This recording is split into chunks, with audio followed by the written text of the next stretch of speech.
Good morning family, কেমন আছো তোমরা সবাই? আশা করি খুব ভালো আছো, আমরাও ভালো আছি।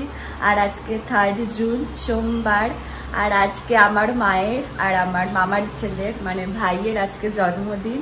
আমি তো ফোনে উইশ করে দিয়েছি, তাও বলে দিচ্ছি শুভ জন্মদিন তোমাদের দুজনকেই জানাচ্ছি। খুব খুব ভালো থেকো, সুস্থ থেকো। আর বাংলার তারিখে মায়ের আর ভাইয়ের আজকে জন্মদিন, আর ইংরাজির তারিখে আর কি কালকে। তো দিদুন মানে তোমরা যারা আমার নিউ ফ্যামিলি মেম্বার তারা হয়তো জানো না যে দিদুন আমি কাকে বলি। আমি আমার দিদাকে দিদুন বলি। তো দিদুন মায়ের আর ভাইয়ের জন্মদিনটা বাংলার তারিখ হিসাবেই পালন করে। তো ওই জন্য আজকে মাকে সকালবেলা আমি বলছি যে তোমাদের তো দুদিন জন্মদিন, তো আজকে জানাচ্ছি শুভ জন্মদিন। আর ইংরাজির হচ্ছে কালকে মানে 4 জুন। আমি বললাম 4 জুন তোমাদেরকে বলবে হ্যাপি বার্থডে।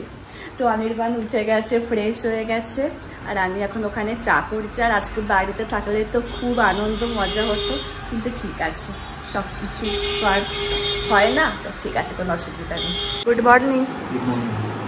আমরা এই যে চা খাচ্ছি, আমার চা হয়ে গেছে। ঠিক আছে, চাটা পর তো বউ চা কেমন বানায় বলো তো? ধন্যবাদ। অনির্বাণ এই মাত্র অফিসে বেরোলো। আর জানো তো সকাল থেকে এখানে বৃষ্টি হয়ে যাচ্ছে, এখন একটু থেমেছে, ওয়েদার মেঘলা হয়ে আছে, কিন্তু গরমটা আছে, ভ্যাকসানি একটা গরম আছে। আর বিছানাটা আমি ভালো করে গুছিয়ে নিয়েছি। আর আজকে আমি পার্লারে যাব স্পা করতে, আর ফ্রন্ট হেয়ার কাট করবো, ওই জন্য যাবো। 11টার সময় যেতে বলেছেন দিদি, তো তখন যাব। আর লাঞ্চ করে যাব না, আমি এসে লাঞ্চ করব। আর এই আইব্রো দেখছো, এগুলো সব আমি বুধবারে করবো, আজকে না। ভাবছি আমি এবারে স্নান টান সেরে নিয়ে পুজো টুজো করে তারপরে বেরোবো। মাথাটা ভেজাবো না, কারণ ওখানে তো স্পা করবো, তো ভিজবে। তো চলো রেডি হয়ে নি। আমি এখানে রেডি হয়ে গেছি, এবারে যাই গিয়ে নিজকে একটু প্যাম্পাউড করি। চলো বেরোনো যাক। এখন আমি এসে গেছি পার্লারে। প্রথমে আমার হেয়ার ওয়াশ হবে, তো ওই জন্য পুরো একেবারে টাওয়েল দিয়ে রেডি।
আমার স্পা কমপ্লিট, এবার হেয়ার কাট হবে।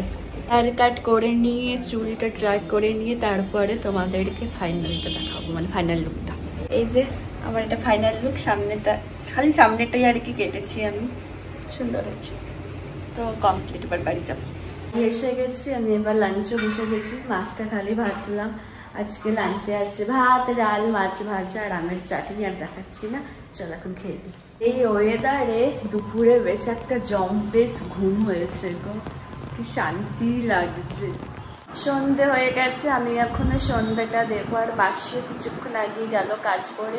আর আজকে ওয়েদার মেঘলা হয়ে আছে বলে একটু তাড়াতাড়ি সন্ধ্যেটা হয়ে গেল। আমার অনেকক্ষণ আগে সন্ধে দেওয়া হয়ে গেছে, আর সন্ধে দেওয়ার পরেই আমি রান্না শুরু করে দিয়েছিলাম, কারণ চিকেন করবো আজকে রাতে। তো ওই জন্য চিকেন করতে একটু টাইম লাগে না, তো এই জন্য ভাবলাম যে না থাক করে নিই, করে আটাটা মেখে রাখবো। দিয়ে সব কিছু হয়ে গেলে একটু বসে বসে টিভি দেখবো। আমার চিকেন হয়ে গেছে, তো এখন ভাবছি বসে বসে টিভি দেখবো। আটাটা মেখে রাখলাম না, ভাবলাম একেবারে আটা মেখে রুটিটা করে নেবো। তো রুটি করতে আমার দেরি আছে, তো এই জন্য ভাবলাম যে থাক বসে বসে এখন টিভি দেখে হাঁটারও সময় আছে।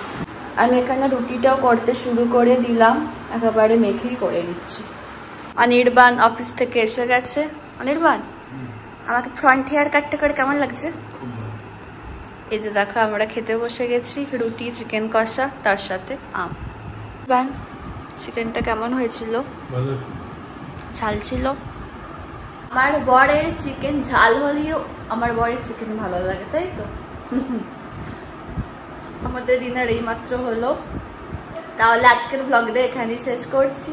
যদি আমার ভিডিওর কিছুটা হলো তোমাদের ভালো লেগে থাকে তাহলে অবশ্যই তোমরা আমার চ্যানেলটাকে সাবস্ক্রাইব করো আর আমার ভিডিওগুলোকে লাইক কমেন্ট আর শেয়ার করো।